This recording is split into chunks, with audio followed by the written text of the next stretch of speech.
child. Yes. Daughter. Okay. We were chatting with your brother and your dad, and you were chiming in about family and tradition and activities and all the different grandkids. Just tell us a little bit more about that. Sure. Well, our parents are full of traditions, and while we were growing up, we did a lot of different things. We speaking of singing, my dad, as Joe had mentioned, really loves to sing, and he most recently is in a choir at St. Joe's. And so on the day after Christmas, we actually do something that's called the Wren. It's an Irish tradition where we go to people's homes and sing, and they give us treats and whatnot. And we've been doing that since 7th grade, since we moved into Oak Park. We do a Seder with some very close family friends. So my parents, their motto is live each day like it's their last, and they really do live each day like it's their last. And even though my mother is in hospice right now, she would be so joyful that we are celebrating every day and making the most of it, and she would be so happy that my dad is doing all of these things. And they are so loved by so many people. We have people coming from Wisconsin, we have people coming from Boston, we have people coming from Michigan to come and visit them, and they just want to be with my parents. And both of them just get such joy now by people coming to visit them, because as my brother Joe had mentioned, they were those people that just showed up. Last year they went to Soldier Field to an ALS walk, and it was so funny because my mom was a little unstable at the time, and someone else was in a wheelchair, and they gave the wheelchair to my mother. And she just was full of joy, and they were so glad that she came at 90 at that point, and my father. So they really have been true role models. The other thing is, you would never find two people that love each other so much. And they hold hands all the time. And even at Brookdale, when they were at Brookdale, the staff and the people there that just loved them, and they would laugh because they would see them just holding hands. In Oak Park, if you ever saw them walking down the street, they would be holding hands. In New Smyrna, they'd be holding hands. So much so that the grandkids all wished that they could be just like Granny and Papa Chuck, and some ex-girlfriends were like, I just want to grow up to be just like Granny and Papa Chuck, the love that they have and how much fun they have together.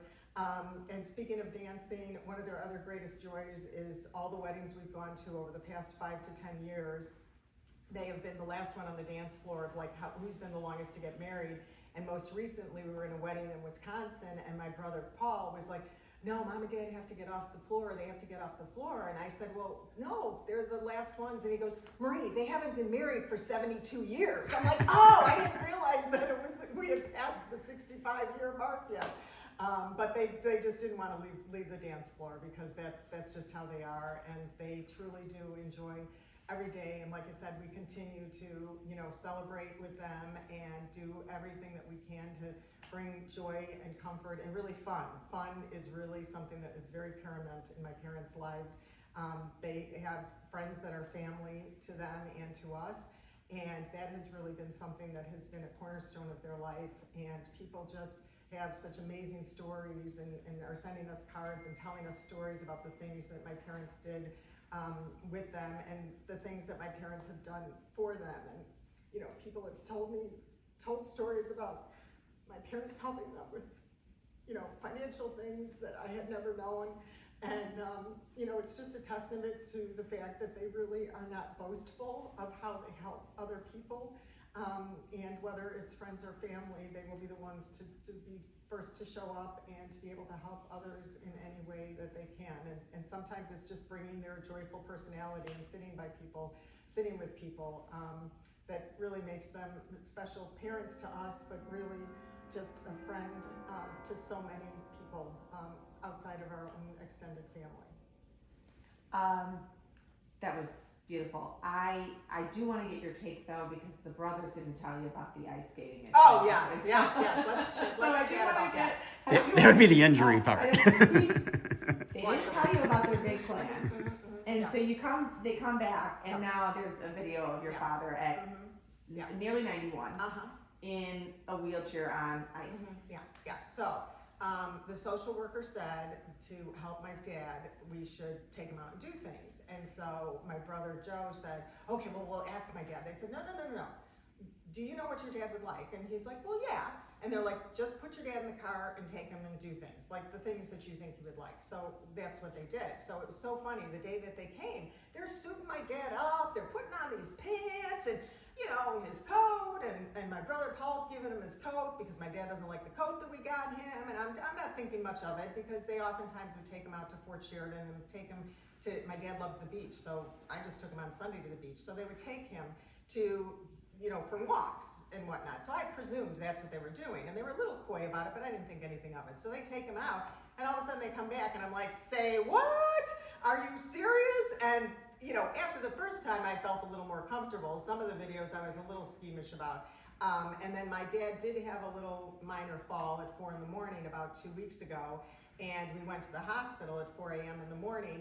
And all my dad is talking about to the nurse and the doctors is about ice skating, because my dad, he can't stop talking about it, and he, you know, carries around pictures of him ice skating, and he doesn't know it, but one of his birthday presents is a picture of him and Paul ice skating. So ever since he started on this ice skating escapade, if you will, so it was hysterical. I was like, are you kidding me? I'm like, stop telling the doctors and nurses you went ice skating, Dad.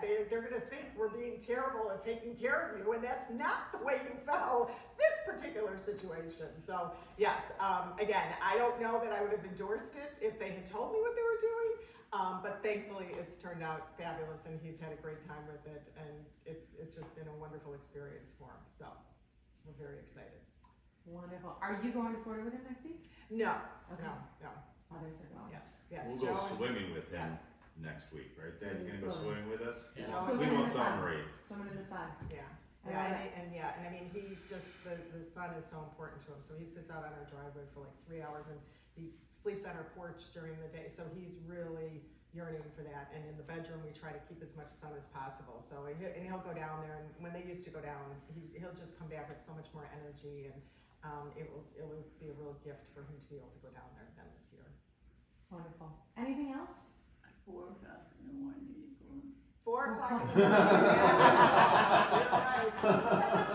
They That'd be used early to stay flight. up until 4 o'clock. They were Yeah. the last ones to leave every party, right, Mom? Yeah. I Yes. love it. Thank you guys so much for Yes, sharing your yes. story. Thank you for